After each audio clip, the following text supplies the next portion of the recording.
What's up, YouTube? What's up, lock and load ninjas, internet at large? Sometimes I have to start things and then slow them down and start them and slow them down and start them, slow them down.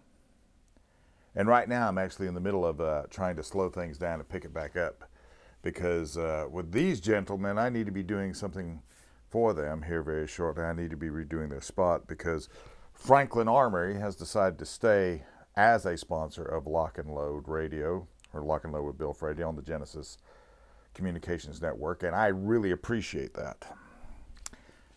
The other day, Son Nagel at Franklin Armory, he sent me this. He sent me another weapon as well, but we'll talk about that one another day. This is called the Salus. Now, the Salus is in a pistol configuration. It comes with a 10-inch barrel. I believe it has a 1-to-9 twist, but it has a pistol brace and a vertical foregrip. And that's pretty interesting. We'll get to that in just a minute. You know, these are made 100% American made. All the parts and components 100% American made. This one comes with a BFSiii trigger, binary trigger, which is, you can tell that by that selector switch. Ambush sights front and rear. And a sort of a unique buffer tube, which is, I think, uniquely a pistol buffer tube. It is textured and knurled right there.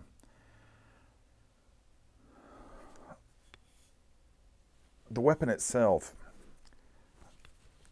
the way it is set up and everything is superb. I could see mounting an optic on this and making this your go out the door gun. Let's talk again about how this came to be, before we go check it out on the range, how this came to be with the pistol grip.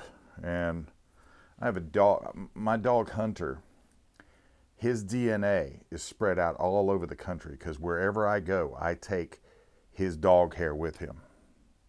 He's sacked out right over there. So he's omnipresent. Let's talk about how this came to be with the vertical foregrip and the pistol brace. In conversations they had with ATF, they were asking about overall length and configuration, and they found out that if this is 26 inches or longer without a muzzle device, they could mount a vertical foregrip on it legally. So this is longer than your typical pistol configuration, and the length of the barrel.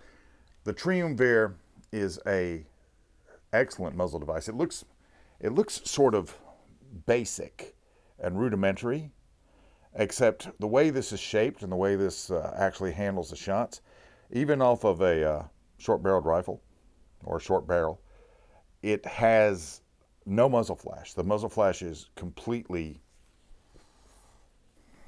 negated. So you have this really cool little configuration, which is a gun that, like I said, running out the door with this gun, I can completely see this. If something bad were to happen and you had to go out and you had to get in the mix, I can completely see taking this gun with an optic mounted on it. Although we shot it with just the backup sights or the ambush sights. So let's go take a look at it at the range.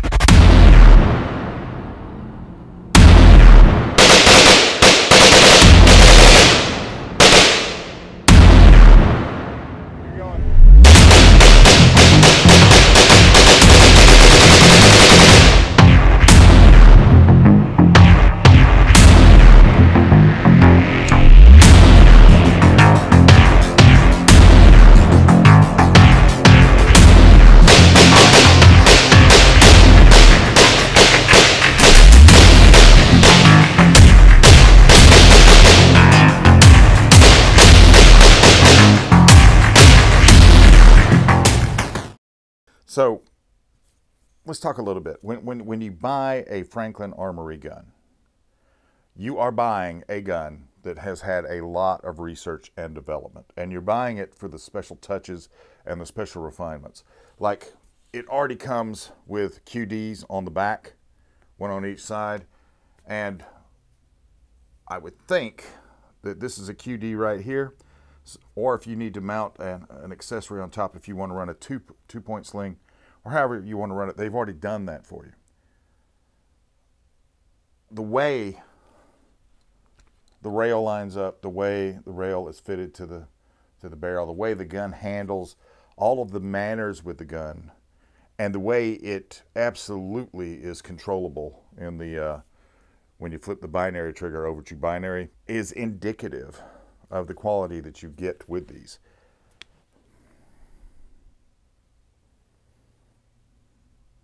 And a Franklin Armory AR, which I'm particularly tickled with some of these guns, simply because what they've done is they figured out what they need to do with every gun. What they need to do with every gun to make it run right.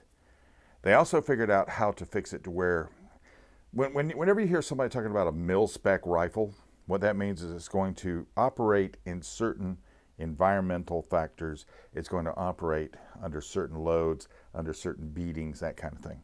But the other thing that it means is that they fully expect it to break, and there's going to be an armorer in the rear that's going to fix that when you get back with it. Franklin